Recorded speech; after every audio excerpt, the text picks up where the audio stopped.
Welcome to click TV. అతి చిన్న వయసులోనే ఫిజియోథెరపిస్ట్గా చాలా మంది మన్ననలు పొంది బాలాజీ సంతోష్ గారితో ఉన్నాం. ఈరోజు ఆయన అడిగి కొన్ని విషయాలు తెలుసుకునే ప్రయత్నం చేద్దాం. సార్, ఈరోజు మీ దగ్గరికి వేలాది మంది పేషెంట్స్ ఇక్కడికి వస్తూ ఉంటారు. వాళ్ళకి ఎలాంటి ట్రీట్మెంట్ అందిస్తున్నారు? ఏ రకమైన ట్రీట్మెంట్స్ ఎక్కువగా మీరు చూస్తున్నవి ఇప్పుడున్న ప్రజెంట్? క్లిక్ టీవీ ప్రేక్షకులకు అందరికీ నా నమస్కారాలు. Sivakameswari physiotherapy ortho and neuro rehabilitation అనేది ఈ కంచరపాలెం విశాఖపట్నంలో 18 సంవత్సరాలుగా మేము ఇక్కడ సర్వీసెస్ అందిస్తున్నామండి.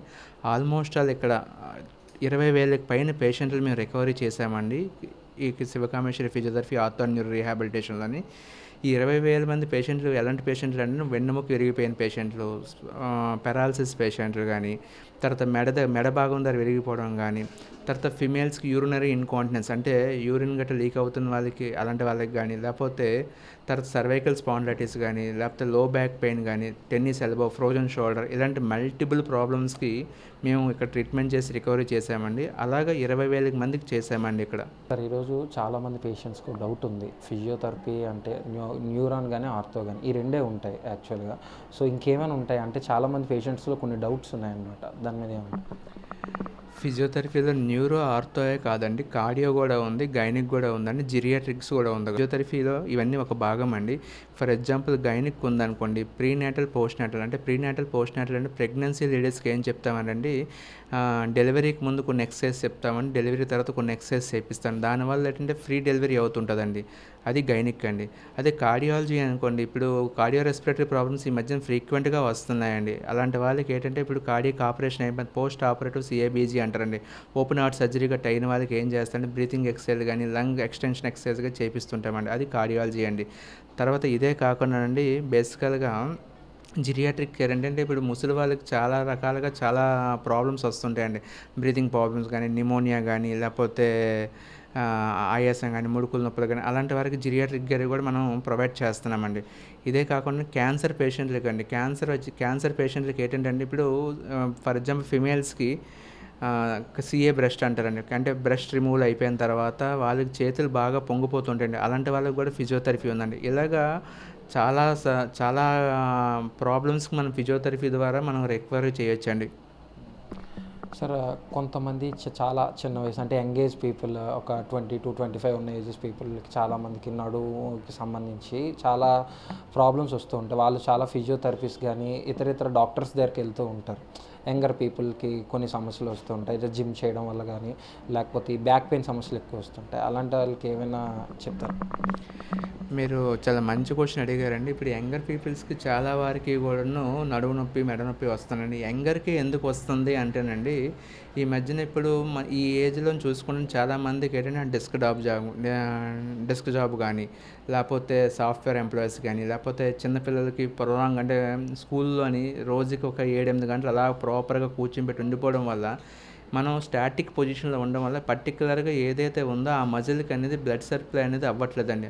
బ్లడ్ సప్లై అవ్వకపోవడం వల్ల అక్కడ ల్యాక్ ఆఫ్ ఆక్సిజన్, దానివల్ల మజిల్ ఎట్రోఫీ వస్తుంది. మజిల్ ఎట్రోఫీ రావడం వల్ల ఏమవుతుందంటే నడుము నొప్పి కానీ, మెడ నొప్పి కానీ, లేకపోతే మజిల్ ఫెటిక్నెస్ కానీ, అదే కాదండి తలనొప్పి కానీ, లేకపోతే మైగ్రేన్ కూడా వస్తుంటుంది అనుకోండి సార్.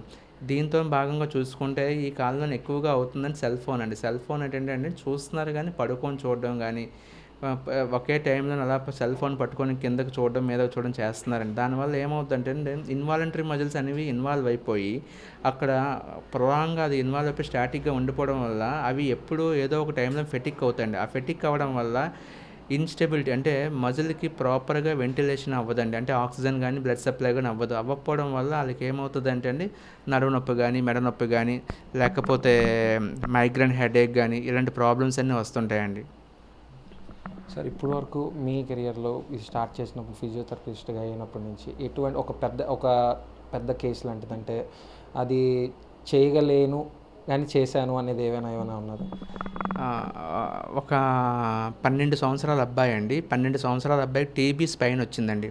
టీబీ స్పైన్ ఎక్కడ వచ్చిందంటే D7 దగ్గర వచ్చిందండి. వచ్చి స్పైనల్ 2 కాళ్ళు పడిపోయావండి. ఆ అబ్బాయికి అసలు రికవరీ రాదేమో అనుకున్నామండి. 12 సంవత్సరాల అబ్బాయి కెరియర్ ఇంకా పోయిందేమో అనుకున్నమాట. ఆ అబ్బాయి ఇంకా పేరెంట్స్ వీళ్ళందరూ కూడా మీతోనే హోప్తో వచ్చామండి. డాక్టర్ అయితే ఏం చెప్పారంటే ఇంకా రికవరీ రాదమ్మా, వస్తే వచ్చింది లేకపోతే లేదు అని చెప్పేసారండి. అని చెప్పేసి అన్నారు. కానీ ఆ పిల్లాడికి మేమేంటంటేనండి ఆ అబ్బాయికి వచ్చినప్పుడు యూరిన్ మోషన్ సెన్సేషన్ రాదు. కాళ్ళు పని చేయవు అసలు 2 కాళ్ళు. చిక్కినా, గిల్లినా కూడా అసలు సెన్సేషన్ కూడా ఉండేది కాదు. అలాంటి అబ్బాయిని ఏంటంటే ఒక 3 మంత్స్‌లోని ఆ అబ్బాయిని నడిపిస్తున్నాం. ఈరోజు ఆ అబ్బాయి బండి డ్రైవ్ చేస్తున్నాడండి.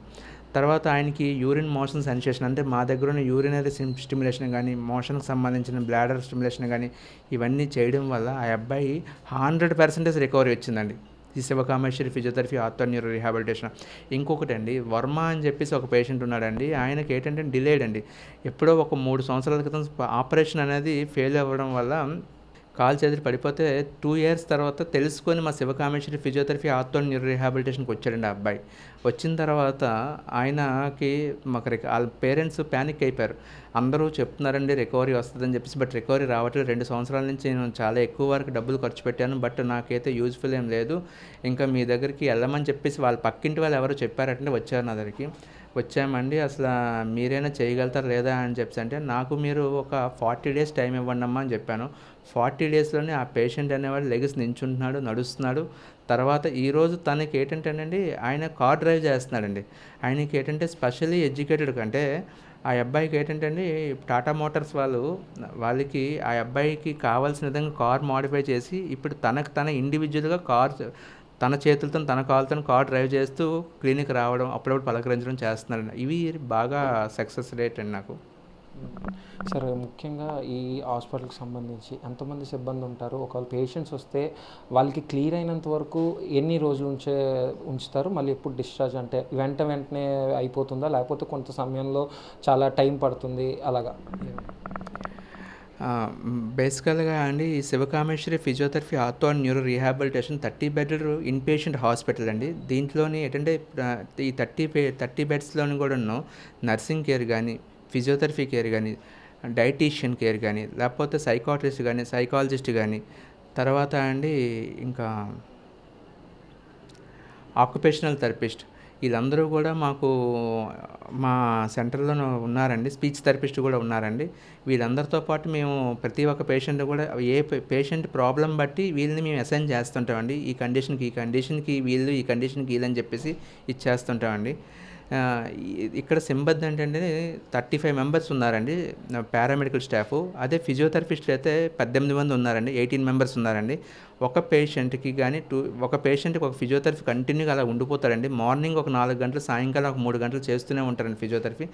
అన్ని ఫిజియోథెరపిస్టులు ఉన్నాయండి. ఇక్కడ మాత్రం కంపల్సరీగా మా ఫిజియోథెరపిస్టులు ఏం చేస్తారంటే పేషెంట్కి రికవరీ త్వరగా రావాలని చెప్పి తాపత్రయంతో చేస్తుంటారండి. ఏదో పేషెంట్ని మాత్రం మెయింటైన్ చేయాలని మాత్రం రారండి అసలు నిజంగా. సార్ ఫిజియోథెరపీలో ఇందాక మీరు అన్నట్టు ఎన్ని రకాలు ఉన్నాయి మొత్తం? చాలామందికి ఒక అనుమానాలు ఉన్నాయి. అంటే చాలా చోట్లకి వెళ్తారు, ఫిజియోథెరపీ అంటే ఒకటే అనుకుంటారు, కానీ ఎన్నో రకాలు ఉంటాయి. అవి మాకు ఎక్స్ప్లెయిన్ చేయగలరా ఏమైనా ఎన్ని ఉన్నాయి ఏంటి అని?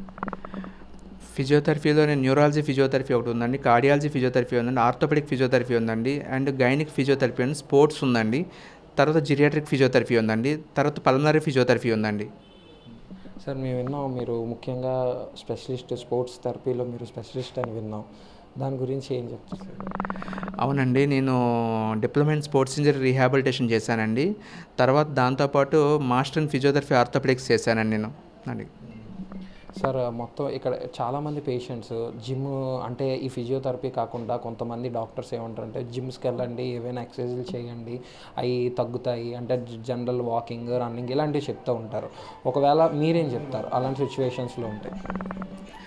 ఇప్పుడు జిమ్ అనేది కంపల్సరీగా చేయాలండి. జిమ్ మాత్రం ఎలాంటి వాళ్ళు కూడా ఆపకండి. కానీ నడుము నొప్పి, మెడ నొప్పి అండ్ మోకాలు నొప్పులు వచ్చినప్పుడు ఆ టైంలోని ఒక 4 రోజులు 5 రోజులు ప్రాపర్ రెస్ట్ తీసుకొని తర్వాత మీరు జిమ్కి వెళ్ళడం కానీ చేయాలండి. జిమ్ కానీ చేయాలి. జిమ్ మాత్రం ఎప్పుడు ఆపకూడదండి. కంపల్సరీ జిమ్ చేయాలి. ప్రతి ఒక్క మనిషి కూడా ఎక్సర్సైజ్ చేయాలి. జిమ్మే కాదు, యోగా కానీ ప్రతి ఒక్కటి కూడా చేయాలండి. ఎందుకంటే ఈ కాలంలోని కంపల్సరీగా కూడా ఈ ఫిజికల్ యాక్టివిటీ లేకపోతే అండి మిగతా ప్రాబ్లమ్స్ వచ్చే ఛాన్సెస్ ఉంటాయండి. మిగతా ప్రాబ్లమ్స్ లేకుండా ఉండడానికి చేయడానికే మన ఫిజియోథెరపీ చేసే పని అండి. సరే, ఈ ఫిజియోథెరపీకి యోగాకి ఏమైనా సంబంధం?